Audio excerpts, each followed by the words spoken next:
pessoal, começa agora a primeira edição do programa Bem Verão. Durante o mês de janeiro e fevereiro, vocês vão acompanhar aqui no canal várias entrevistas com assuntos diversos. E é nesse cenário bonito e acolhedor do Clube Arranca que nós vamos receber os nossos entrevistados para bate-papos bem interessantes. E neste primeiro programa da temporada, nós vamos falar sobre atividade física. E para conversar comigo sobre a modalidade do Kango Jump, eu recebo aqui no programa a educadora física Fabiana Hofmeister. Seja bem-vinda ao programa, Fábio. Obrigada, Lu. Obrigada pelo convite. Então, verão, todo mundo gosta de estar com o corpo em forma, né? E com tudo em dia. E muitas vezes as pessoas começam a correr atrás da máquina já justamente quando as temperaturas estão mais altas, né? Eu queria falar contigo um pouquinho a respeito dessa modalidade do Kango Jump, que ela já é bem conhecida, mas algumas pessoas ainda têm uma certa resistência com ela pelo fato de como ela é trabalhada. Então eu queria que tu começasse nos explicando o que é o Kango e como é que ela é trabalhada. Ela usa uma bota toda especial, toda incrementada. Conta um pouquinho pra gente. Então, o Kango, ele é uma bota semelhante a um roller, porém no local das rodinhas do roller, ele possui 2 arcos presos a um elástico. E esse é o Kango. Com ele a gente faz corridas, a gente faz aulas coreografadas, trabalha em forma de circuito dentro de uma academia. As variações com ela, com essa botinha aí, né, são várias. E quais são os benefícios dessa modalidade, Fábio? O maior deles eu acredito que seja a redução do impacto. Ele reduz até 80% do impacto durante a atividade. E aí vem junto alto índice de gasto calórico, redução do percentual de gordura, aumenta a frequência, a capacidade cardiovascular, cardiorrespiratória, melhora a coordenação física, a coordenação motora. Tá, eu ia te perguntar exatamente isso. O Kango é uma atividade bem intensa, né? Durante a prática dele, tu fica pulando praticamente o tempo inteiro. Para aquelas pessoas que não fazem atividade física ou que fazem um outro tipo de atividade que não exija tanto desse condicionamento, né, cardiovascular também, elas têm facilidade em começar a praticar essa modalidade ou precisa de um preparo? Apesar das aulas serem em grupo, cada pessoa vai no seu limite e faz aquilo que consegue. Uma pessoa que faz mais tempo essa atividade, ela vai conseguir fazer pulos mais intensos, vai fazer os giros com melhor facilidade, vai conseguir erguer uma perna mais alta. E as pessoas que iniciam agora, elas conseguem fazer os mesmos movimentos, só que a intensidade do movimento é mais baixa. Então ela consegue condicionar até onde ela consegue ir nessa sua movimentação, né, de deslocamento, de giro, de saltos, de pulos. Então é variado, né? Cada um vai aonde consegue. Essa modalidade do Kango, a gente acompanhou uma aula tua esses tempos e a gente pegou uma aula coreografada com um ritmo muito intenso, né? O pessoal lá de casa vai estar acompanhando um pouquinho das imagens dessa aula. Você tem que ter um pouco de coordenação motora e sincronia para poder praticar o Kango ou não precisa? Na verdade, precisa muito mais ter atenção do que qualquer outra coisa, porque em cada dança, cada coreografia que é feito, a cada movimento que vai ser executado, antes de fazer o movimento, eu sempre falo o comando. Então, se for para chutar, eu vou falar que tem que chutar. Se for para girar, eu falo que vai girar. E o aluno segue aquilo dali. Então, é muito mais a atenção do que qualquer outra coisa, né? A dificuldade maior do aluno que inicia é saber o que eu estou pedindo.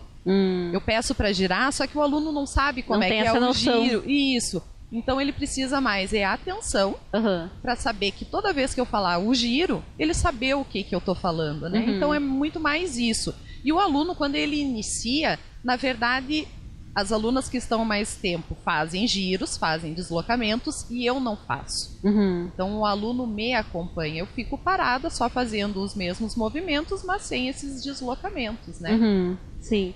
E numa aula de Kango, quanto mais ou menos é possível perder de caloria? Isso aí é uma coisa que a mulherada toda acho que quer saber, né? Quanto que se perde numa aula dessas? Porque é uma aula bem intensa, né? É uma aula bem intensa. E o gasto calórico é outra coisa que é muito individual, né? Uma pessoa que está treinada, ela vai conseguir fazer a aula com uma intensidade muito maior.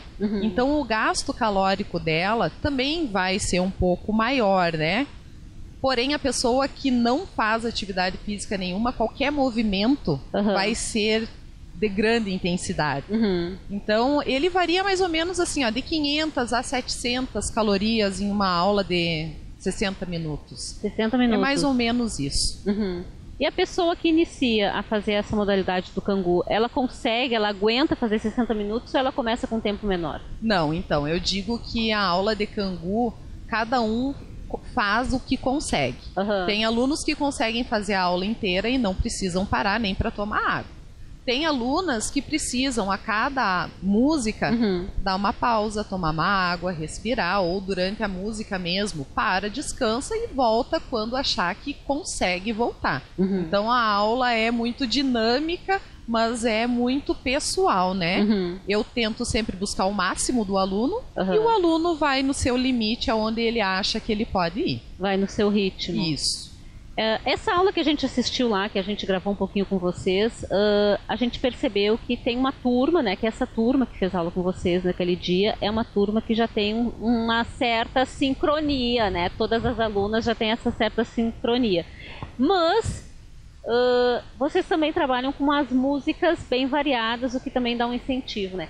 Para chegar no nível dessas alunas daquela aula que a gente acompanhou de vocês, vai um tempo, porque, nossa, vocês estão todas coreografadas, uma mexe o braço, a outra mexe, uma mexe a perna, outra mexe, uma gira, outra gira. Então, assim, tá tudo muito perfeito naquela turma, né? Para chegar naquele nível ali, quanto tempo que demora? Aquela minha turma ali é uma turma que ela iniciou, na verdade, comigo, né, Lu? Então, eu acho que fazem uns 3 anos, pelo menos o grupo inteiro está junto. Algumas um pouco mais, outras um pouco menos, mas em torno de 3 anos elas já estão fazendo. Então elas sabem todos os movimentos. Elas sabem o que é o giro, elas sabem o que é um duplo, elas sabem o que é um cruzado. Então elas pegam a coreografia na primeira aula. Uma aluna iniciante que vai iniciar agora, ela vai levar em torno de umas 2 semanas até conseguir entender mais ou menos como que funciona a aula, como que é trabalhado e entender o que é cada passo. Depois de 2 semanas de aula, qualquer um vai fazer, porque é uma aula de dança, né? Então tu precisa aprender a coreografia e depois que tu aprende a coreografia, o movimento é questão de praticar, né? E ir melhorando a performance do movimento. Mas 2 semanas de aula já está decorada, muito pouco para chegar daquele ritmo ali. O ritmo, a intensidade, isso daí leva um pouco mais tempo, né? Também a gente não pode deixar de lembrar que aquelas alunas que estavam na filmagem, no dia que vocês foram lá, elas são alunas que praticam outros tipos de atividades também. Então elas têm um condicionamento físico bom, elas têm uma grande quantidade de massa muscular, o que facilita, né, a elevação de uma perna alta, forçar o pulo no chão, né? Então isso tudo contribui. Tá. E a música que tu utiliza na aula, ela interfere nesse ritmo, né? Porque a gente percebeu aquele dia que a gente acompanhou vocês lá, vários ritmos, não era só um ritmo, né? Isso interfere? Ela interfere. Interfere porque as músicas, elas têm cadências de batidas, né? Então eu tento sempre variar. Eu ponho umas 2 músicas ou 3 músicas, tem que ir sentindo muito a turma, né? Porque vários fatores influenciam uma aula. Mas geralmente são 2 ou 3 músicas numa batida mais forte, mais intensa, e uma música para voltar o ritmo, voltar a respiração, dar aquela baixadinha na frequência cardíaca, né? Porque não é legal trabalhar o tempo inteiro também com uma frequência muito alta. Então a gente vai variando nisso daí. E essa modalidade do Kangoo, Fábio, por exemplo, para aquelas pessoas que querem ter o corpo um pouco mais definido, aquelas pessoas que querem emagrecer um pouco mais, aquelas pessoas que querem ter o abdômen mais trabalhado, como é que o Kangoo ajuda nessa parte de ter uma definição melhor do corpo? Na verdade, o Kangoo, ele facilita no emagrecimento, né? O resultado na queima calórica. Na queima calórica. O resultado do corpo treinado e malhado, isso daí vai ter que vir com algo a mais. Tem que ter um outro auxílio de outra modalidade. Tem que ter um auxílio, porque na verdade ele é uma atividade aeróbica que precisa sim de força, aumenta a força, mas ele não dá um volume muscular significativo para aparecerem essas definições, né? E o nosso sistema é muito complexo. Então, não é a aula de Kangu que vai deixar alguém torneada, com o corpo definido, né? Porque a parte alimentar é 70%, se não mais, de um corpo legal. E a parte da musculação, ela é essencial para esse tônus muscular aparecer, né? Então, ele auxilia. Ele é um auxiliador. Ele é um auxiliador. Isso aí. E aquelas pessoas que têm algum tipo de... tem algum problema de, sei lá, de quadril, joelho, coluna, né? Tem algumas patologias que podem interferir, não se pode praticar o Kangu. Como é que funciona? Ou todo mundo pode fazer? Da criança ao vovô, pode fazer Kangu. Vovô também pode. Pode fazer Kangu. Porém, algumas observações têm que ser trabalhadas e cuidadas, né? Tudo aquilo que for desvio desvio ósseo, né? Desvio postural, isso daí tem que ser analisado. E essa análise não é só no Kangu, é na atividade física em geral. Então, para essas pessoas que têm desvios posturais, eu não aconselho.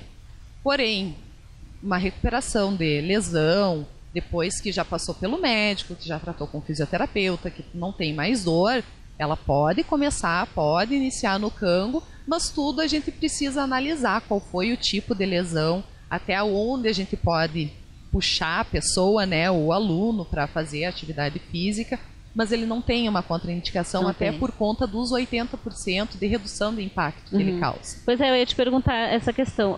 Essa redução de impacto é um fator que auxilia para que as pessoas possam estar praticando com um pouco mais de segurança a atividade física, né? Isso mesmo. Porque às vezes as pessoas se atiram a caminhar, por exemplo, na rua. Caminha, sobe e desce com um terreno desnivelado e acabam tendo alguns tipos de problemas depois, né?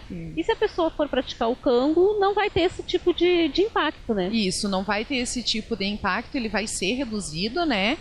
E a boa orientação é o melhor remédio, né? Para prevenir as lesões ou tratar as lesões. Lembrando sempre que a supervisão médica tem que acompanhar, né? É importante essa avaliação do médico, né? Para dizer se o aluno realmente vai poder fazer ou não, porque é o médico que vai dar esse aval, né? Ele dando esse aval que a pessoa pode fazer, não tem problema nenhum. A gente observa nas ruas aqui de Cruz Alta, às vezes, que tem algumas pessoas correndo com Kangu. Queria que tu me falasse um pouquinho disso, né? A gente falou agora há pouco das aulas coreografadas, né? Mas a gente sabe que tem pessoas que acabam correndo com o Kangu, né? E isso daí segue as mesmas práticas do Kangu quando é trabalhado coreografado? Como é que funciona? Então, o Kangu ele se torna um aliviador de estresse, né? Porque tanto dentro de uma sala fechada, que às vezes as aulas se tornam monótonas, cansadas, né? Isso não acontece com o Kangu, porque é muito dinâmico, é muito divertido e você não consegue pensar em outra coisa a não ser na coreografia que você está fazendo. E o Kangu na rua, ele facilita, porque como ele reduz o impacto, as pessoas conseguem correr durante mais tempo por não sentirem essa pressão da batida no chão, né, do pé direto no chão. Então ele diminui isso daí e a pessoa consegue correr durante muito mais tempo. O que acontece é que a bota é pesada, né, Lu? Então os alunos sentem as primeiras corridas pelo peso que a bota tem. Então o aluno, as primeiras corridas vão ficar um pouco mais dolorido, vão sentir um pouquinho mais por isso. Pelo peso que a bota faz. Mas em termos de cuidado articular, ele é maravilhoso. Ele reduz mesmo o impacto e você voa mais, né, com ele. Percorre um percurso consegue percorrer um percurso mais longo, né? Então, uma coisa que eu acho que é importante a gente falar, né, Fábio, que muitas pessoas têm receio, né, do Kangu, porque olha aquela bota e acham, não, isso aí eu tenho que meio que me equilibrar, fazer um malabarismo em cima dessa bota para praticar essa atividade. E na realidade não é nada disso, né, ela é uma atividade extremamente segura e essa bota também ajuda na redução do impacto, que é uma coisa extremamente importante para as pessoas para quando vão praticar atividade física, né? As pessoas, elas não conhecem, né, e ficam com receio de fazer. Mas realmente o Kango é extremamente seguro, ele reduz 80% do impacto. O perigo, Lu, eu vou te dizer que ocorre você caminhando na rua com qualquer outra atividade física. Uhum. Então isso daí é um cuidado que durante uma caminhada você tem que ter, durante a corrida você tem que cuidar também, e com o Kango não é diferente, né?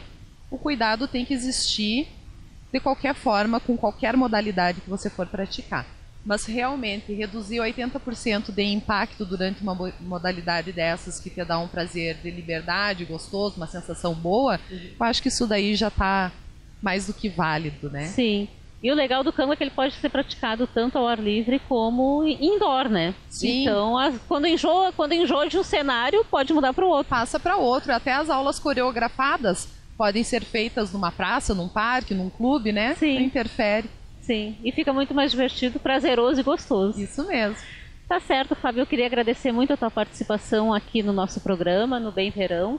A gente vai colocar o teu telefone ali na tela para as pessoas que quiserem entrar em contato contigo, tirar alguma dúvida, buscar alguma informação para estar conhecendo um pouco mais dessa modalidade. Obrigada, Lu, eu fico muito satisfeita com o convite de vocês e te convido a vir fazer uma aula de Kango conosco. A gente combina essa aula, né? Vamos ensaiar um pouquinho antes para que ela não fique tão feia para o pessoal lá de casa que está nos acompanhando, mas vai ser um prazer estar experimentando a modalidade e poder passar para o pessoal lá de casa a sensação de estar fazendo uma aula de Kango. Obrigada, tá? De nada. O Bem Verão de hoje vai ficando por aqui. Na próxima semana, quem vai estar na apresentação do programa é a Graziele Bottari. Acompanhe mais da nossa programação através dos nossos perfis nas redes sociais. A gente se vê. Tchau, tchau.